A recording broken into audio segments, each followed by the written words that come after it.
یک بار هم که شده کدور این مدل که درست میکنم درست کنن، پشیمان نمیشه.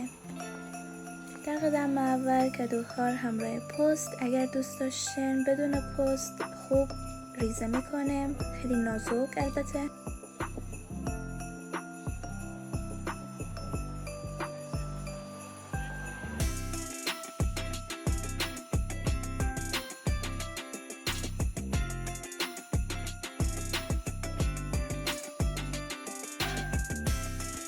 حالا کدوها رو داخل کاسه میریزیم و برای آرد و زردچوبه اضافه میکنیم.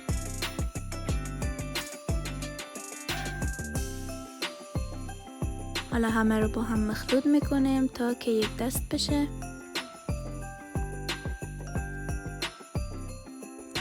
مایتابه میذاریم رو گاز و کمی روغن و بعد برای کدوها رو اضافه میکنیم. سرپوشی رو میذاریم تا کمی نرم بشه.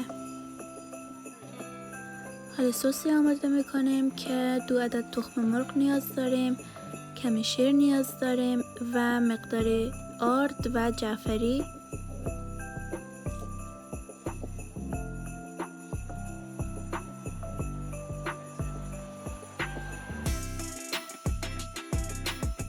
حالا مواد داخل اضافه میکنیم به کدوها و خوب هم میزنیم. اگه دوست داشتین میتونین داخل همین تابه بذارین تا همه مواد با هم پخته بشه. اگر که دوست داشتین روی مواد شما چون پنیر پیتزا میریزیم خوب سرخ بشه میتونین داخل داش بذارین. خب من همه مواد داخل یک ظرف دیگه ریختم و گذاشتم داخل داش تا پخته بشه. خب اینجا هم که میبینین از داخل داش بیرون کردم و میبینین چقدر خوب سرخ شده روی.